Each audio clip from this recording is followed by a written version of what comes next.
Praise the Lord. இயேசுவின் நாமத்தில் உங்களை வாழ்த்துகிறேன். உங்களை அன்போடு இந்த காலை உடன்படிக்கை என்ன தியானத்திற்கு வரவேற்கிறேன். இன்றைக்கு கர்த்தருடைய நாள். You are most welcome to the covenant of the day. And today is Sunday, 26th October 2025, Sunday. Hallelujah. ஆராதிங்க, துதிங்க, ஆண்டவருக்கு ஒப்பு கொடுங்க, தாழ்த்துங்க. கண்களுக்கு குறைகளை பார்க்காம நிறைவை பாருங்க. ஒரு வாட்டி ஆண்டவர் சொன்னாரு, உங்களில் பாவம் இல்லை என்று நீங்கள் சொல்ல முடியாது. காரணம், உங்களுக்கு கண் தெரிகிறது. கண் தெரிஞ்சாவே போதும், மனிதன் வாழ்க்கையிலே பாவம் வந்துவிடும் என்பதுதான் பொருள்.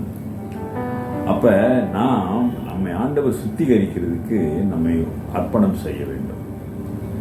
இன்னைக்கு அதை குறித்து தான் பார்க்க போறோம் பாருங்களேன். அதனாலதான் நான் உங்களுக்கு முன்னுரையாக சொல்லுகிறேன். ஆண்டவர் சமூகத்தில் நல்ல ஒரு தெளிவான சிந்தனையோடு பார்க்க கற்றுக்கொள்ள வேண்டும். கடவுளுடைய ஆண்டவராக இயேசுவினுடைய பார்வை உங்களுக்கும் எனக்கும் வர வேண்டும். அப்பொழுதுதான் நாம் ஆண்டவருடைய பிள்ளைகளாக இந்த உலகத்திலே வாழ முடியும். Now we need to have the eye of Jesus Christ.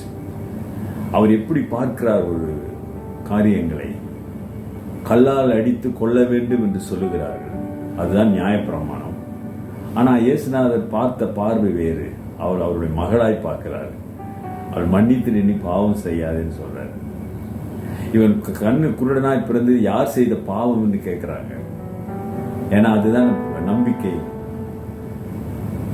தாயோட பாவமா, தகப்பனுடைய பாவமா, அல்லது பரம்பரையான பாவமா? இன்னைக்கு அப்படிதான் சொல்றாங்க, பரம்பரையுடைய சாபம் என்று. அப்படியெல்லாம் இல்லை. கடவுளுடைய நாமம் மகிழ்ப்பட வேண்டும் என்று ஆண்டவர் சொல்லுகிறதை நாம் அறிவோம். அப்ப ஆண்டவருடைய பார்வை, சிந்தனை உங்களுக்கும் எனக்கும் வர வேண்டும். சரி, பார்ப்போங்களா? இன்னைக்கு இல்ல வசனம் mark 7:5. Mark chapter 7 verse 5. Then the Pharisees and scribes asked him, why do you disciples not walk according to the traditions of the elders, but eat bread with unwashed hand? அப்பொழுது அந்த பரிசேயரும் வேத பாரகரும் அவரை நோக்கி, உம்முடைய சீஷர்கள் முன்னோர்களின் பாரம்பரியத்தை மீறி ஏன் கை கழுவாமல் சாப்பிடுகிறார்கள் என்று கேட்டார்கள். அல்லேலூயா. கை கழுவாம ஏன் சாப்பிடுறாங்க? அருமையான சகோதரனே, சகோதரியே, கடவுளுடைய வார்த்தை என்பது வேறு, ஆண்டவருடைய சட்டம் என்பது வேறு, பாரம்பரியம் என்பது வேறு. ட்ரெடிஷன்ஸ் மனிதனால உருவாக்கப்பட்டது. நியாயப்பிரமாணம் அல்லது ஆண்டவருடைய வார்த்தை அவரால் சொல்லப்பட்ட காரியங்கள். இன்றைக்கு மனிதன் பாரம்பரியத்துக்கு முக்கியத்துவம் கொடுக்கிறான், ஆனால் ஆண்டவருடைய வார்த்தைக்கு முக்கியத்துவம் கொடுப்பதில்லை. ஏசாமி ஆண்டவருடைய வார்த்தை குறித்து தான் பேசுகிறார். தீர்க்க தரிசனங்களை குறித்து சொல்லுகிறார். எது என்ன வரப்போகிறது, கடவுள் இந்த உலகத்துக்கு என்ன சித்தம் வைத்திருக்கிறார் என்பது காரியங்களை குறித்து பேசுறார். Jesus was prophesying and explaining the Old Testament prophesied things, prophecies. But people don't listen or understand what Jesus is trying to say. They think about their traditions, அவங்க செய்யறது தான் நியாயம் என்று படுத்திக் கொண்டு ஏன் கை கழுவல குற்ற உணர்வோடு குற்றப்படுத்த வேண்டும் என்ற நோக்கத்தோடு பார்க்கிறாங்க. ஆனா ஏசாமி அருமையானவர்களே, அதையெல்லாம் தாண்டி ஒரு மனித நேயத்தோடு பேசுகிறதை நாம் பார்க்கிறோம். You always speak with the passion. You have the passion. And always you want to reflect God's love. God is love. கடவுள் அன்புள்ளவர் என்பதை உறுதிப்படுத்த அவர் முயற்சி செய்வார், பேசுவார். கடவுளுடைய அன்புள்ளவர் நீங்கள் நினைக்கிற மாதிரி இல்லை. இங்க ஏசாமியுடைய சீஷர்கள் கை கழுவாம சாப்பிடுகிறார்கள் என்று ஒரு குறை. அப்படின்னா என்ன சொல்ல வராங்க?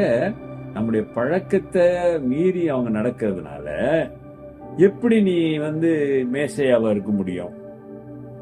நீ எப்படி கடவுளுக்குள்ள எங்களை வழி நடத்த முடியும்? They are not following our tradition. How you can be a leader or Messiah? That's the reason. அதுதான், அதை வச்சுதான் அவங்க பேசுறாங்க.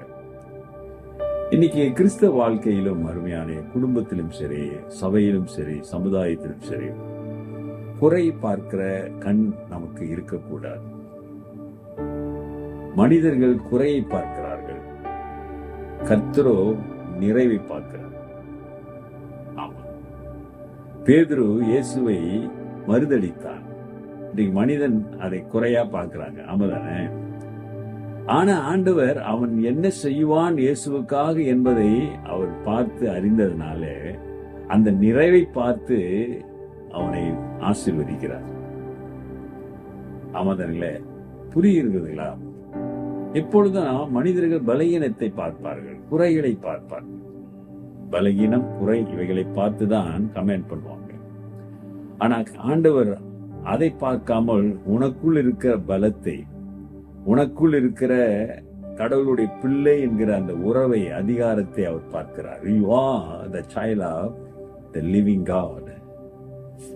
Jesus always see that you are child of God and you are the beloved children of God. அவருடைய நேச பிள்ளைகள் நாம் எல்லாரும் இந்த உலகத்தார்.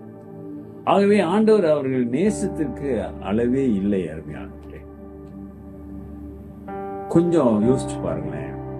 உங்க வாழ்க்கையில, என் வாழ்க்கை, நம்ம எல்லாருடைய வாழ்க்கையிலும் ஆண்டவர் குறை பார்க்க நினைத்தால் அவருக்கு முன்னால் நிக்க முடியுமா?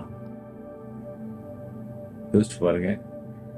எந்த தகுதியும் இல்லாத நம்மை தகுதிப்படுத்திரு. ஆகவே நான் எப்படிங்க மற்றவர்களை குறையாய் பார்ப்பது, குறை சொல்லுவது, குற்றம் கண்டுபிடிப்பது?